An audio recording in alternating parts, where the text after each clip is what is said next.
Hey, honey. Yeah, what's up?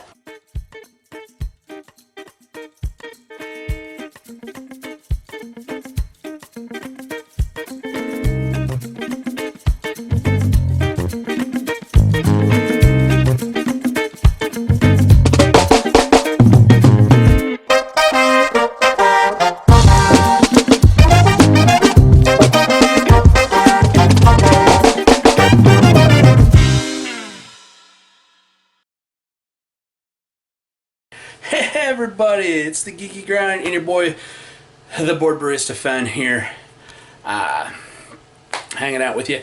So, first things first, I only got to play one event this week because my car was in the shop and my good friend BK was kind enough to give me a ride so I could go to Pandemonium Wednesday night. Didn't have a vehicle, needed to get some stuff done around the house, so I didn't go to Save Point on Sunday. But, you know, that's the way things go. The car needed a new AC, so that's a good point to plug that I got a Patreon if you want to support me. Links down below in the video description, but yeah. Note to anybody out there that's got a car, you haven't had to do some major repairs in a while. Make sure you get a credit card that you never put any. You only put a few things on. Keep a very good, healthy balance available on that thing, because you never know when you're going to end up having to max it out. Yeah. All right. So enough rambling about me and car problems. This is Wars Wednesday. You want to hear me talk about Star Wars? That's why you're here. I want to say thanks to everybody who's been supporting the daily Crack Pack videos. Those things are going nuts. It is beautiful to see the subscriber count going up. Everybody who subscribes, you are awesome. But yeah, those have been going great. Been great support, great for my mental health, showing me, you know, I've got people that are enjoying my content every time I'm putting it out, so that's awesome. Good for my mental health is actually playing a decent, fun deck list. I've been rocking my Dr. Aphra deck. I know a lot of people are saying it's not meta, hard control. You can't play it in the local. You really can't play it in the local meta. I got a 1 and 2 record. Luckily, I didn't have the bye this past week. We only had 7 players, but I dodged the bye the entire night. Able to win. Really, it was a bad win. It was a bad win. Speaking of meta choices, it was me versus Vader Blue right off the bat. He only ran 1 copy of Restore in his entire deck list, and he milled me completely out. I had 2 restores in my hand. I flashed him the first restore to start putting cards back. He's like, I can see the match. I'm like, wait, you mean the game, right? Not the match. He's like, no, I only have 1 copy of restore. I was just waiting for you to show me a copy, and I was going to concede. I was like, oh, okay. I play this long, grindy deck because I don't like the coin flip of playing aggro, because it really does end up being the whole thing of like, do they have a plan against Sabine? Do they have a plan against any flavor of Sabine? Then guess what? I'm going to lose in about 10 minutes. I'm going to lose the match in about 10 minutes. If they don't have a plan for playing Sabine, I win the match in about 10 minutes. It's very much a whole, like, either we're winning or we are losing. And locally, it's a lot of mid-range decks, and it's a lot of stuff that's all tuned to beat out Sabine, because we seriously, like, the last half of set 1 meta was just, I think we had 2 blonde Sabines players, 1 mono red Sabine player, and 1 green Sabine player. Towards when the store showdown showed up, that's what numbers we had in that event. Before that, we'd have 8, and it would be like we'd have 8 players showing up, and it would be like 4 out of 5 people in the room are all playing Sabine. So it was the Sabine aggro was just everywhere. And then after the store showdown, it was just all these decks that just preyed on Sabine. And a few, like two of us stuck out on Sabine through the end. I stayed with Blonde Sabine all the way through the end of set one, and since set two started, I have been rocking Dr. Aphra because I enjoy this a lot better than I enjoy Thrawn Blue Control, which I played a little bit during set one. The fact that you basically wait to flip her until the very end just to be able to get back those key cards you need, because you never know when you're going to need to be able to use her ability, and have like Restore be one of the cards you need to get back in your hand. I've been racking up games on Carabas. I'm going to just look at my win ratio. I've played 25 games with Dr. Aphra on Carabas. I've gotten 13 wins. That gives me a 52% win average on Carabas. Yes, I know Carabas, some people just scoop. You don't know the skill level of your players. It's best of ones. There's a lot of, like, the testing on Carabas. I like looking at my numbers. Definitely trying to get the number of games played with this deck up to 100. That should give me a good ballpark estimate of like where the deck actually sits. My other deck that I've been playing a bunch on Carabas has been the Bo-Katan Blue Mandalorian deck. That one I played 11 games with it. I've won 6 out of the 11, giving me a 54.55 win percentage. But my best win percentage, and this is the deck I'm taking with me tonight to play, is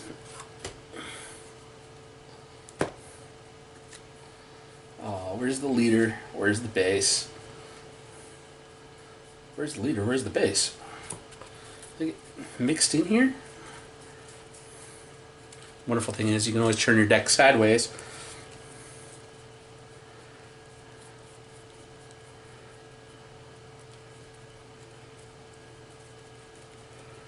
Well, that's impressive.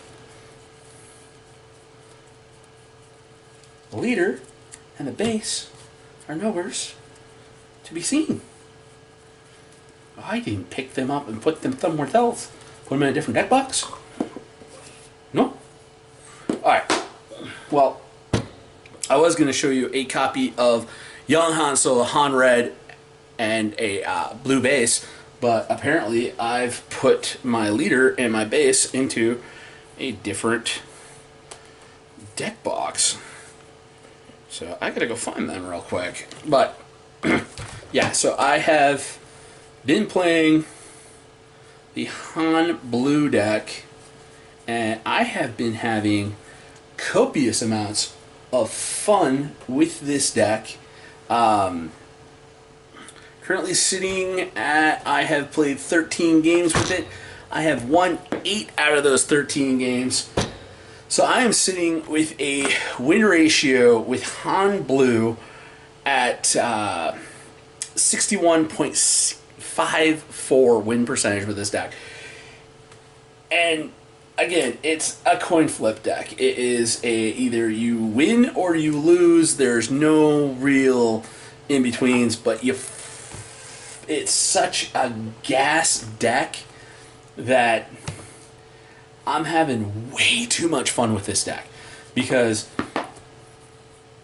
let's face it, you're playing everything a turn sooner. You're putting out, you can easily, if you get the nut opening hand of a R2 and a Carabas, you can board wipe just about anything that isn't shielded that your opponent can put down on turn 1. You're also getting to get in there with Luke Skywalker on turn 5. You're, instead of turn 6, you're ramping. Everything costs 1 less. Yes, you're putting 2 damage on everything. Yes, that does suck into the Palpatine decks, but Palpatine decks have dropped off the face of the earth in my local meta.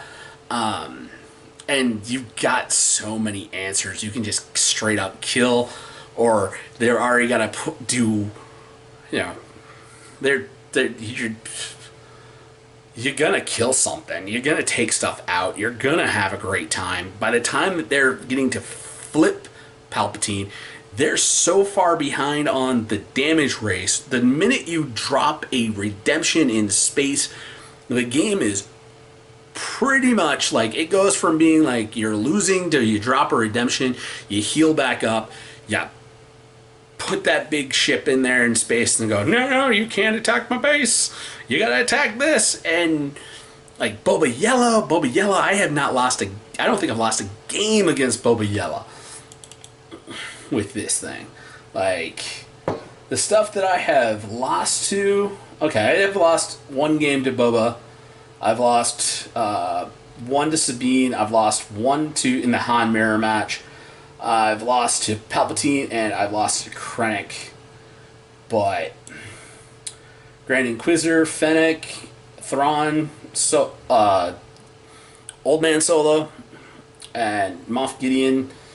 I've won 3 games against Boba, so I'm like 75% against Boba. I like the deck. It's fun. I plan on playing many more matches with it.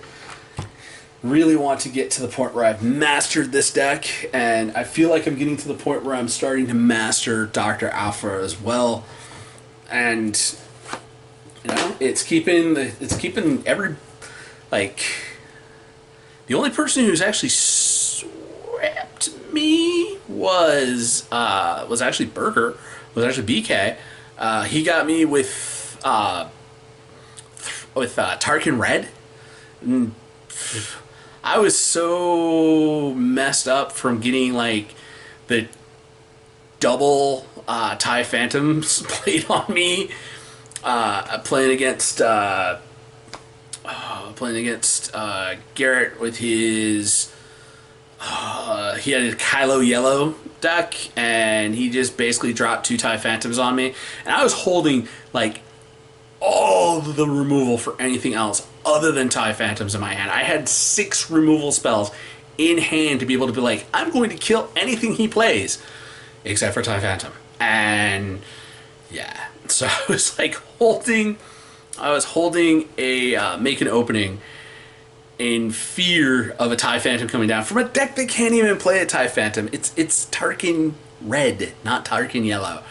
And he had the reads on me. He had the Endless Legions, the one where it's like basically after everything dies, you get to bring everything that died this turn, you get to bring back your hand. And I was just like, oh. I punted because I wasn't on. So with Dr. Aphra, my turn 6 play, right before, you know, I've got 7 resources, I always try, because chances are I've got a Blaze in my hand, either in my hand or in my resources, smuggle her out. People look at my opponent's hand, take out the key card that they could play after I Super Laser Blast. But I wasn't thinking about that, so I punted that. I walked into I Super Laser Blast. He gets everything back into his hand, so he can replay it. And he just rebuilds, and I'm like, I could have won this if I could have gotten rid of that damn Endless Legions. But it was Emperor's Legions. Yeah, it's not the big set 14 mana, bring everything in from your resource pile, it's a unit into play. Not that stuff. But just the stuff, the 2-drops thing that like lets you bring back everything that died this turn. But nah, pretty much that's what I've been doing. Just playing a lot of Carabas games and hanging out here at the apartment, getting stuff done, working through the backlog of videos, and you know, you gotta do something while the videos are rendering, and I can't use the video editing software while the videos render, so I just hop on Carabas and grind a few games until I'm ready to like, okay, time to edit the next video and get that render in, and gotta upload, this one's done, okay, time to stop playing Carabas and upload to YouTube and all that stuff. So No, and yeah, that's pretty much how it's been. So next week I may or may not be doing a Wars Wednesday. It is tradition that the week after, so next Tuesday is the year review episode for Recipe Roulette. Usually, because that year review show happens before we record that before the wedding anniversary, so I usually take some time off from YouTube and just not stress everything. So, yeah, I don't think there's going to be there's not going to be Awards Wednesday next week. We're taking next week off from any active recording stuff. Yeah. Yeah, taking next week off. I don't want to take next week off. I don't know. I'll see how we're doing. If I'm actually able to get to Panda and Save Point this week, then I'll have something to report on. But it's probably gonna be a short episode. Just the whole, not really anything to really talk about. I know. Set 3 is coming. Spoilers have already started dropping. I know I needed to do some talk about that in a future episode, but I just needed to get something going for tomorrow. I just realized that I'm recording this the night before. I didn't record anything. Usually I record after I get back from Save Point on Sunday nights, but yeah, it's been a week. But I'm having fun, and like I said, I'm gonna rock Han Blue this week at Panda.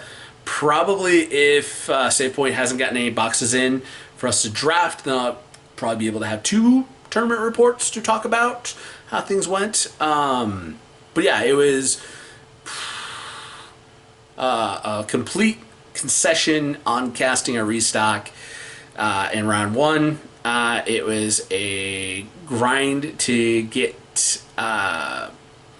It was a 2-1 Garrett win, and in round 2, definitely felt like I was, except for when he got the double tie phantom, I was just like, ugh. That's when I was like, nail in the coffin.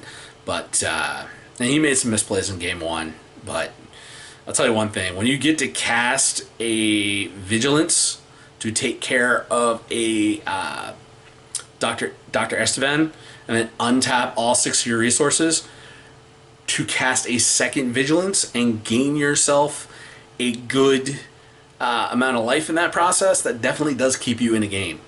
But and then yeah, just got completely turned sideways and blown out by Tarkin Ride. So it's time to put Aphra, leave Aphra home, bring Han, and yeah,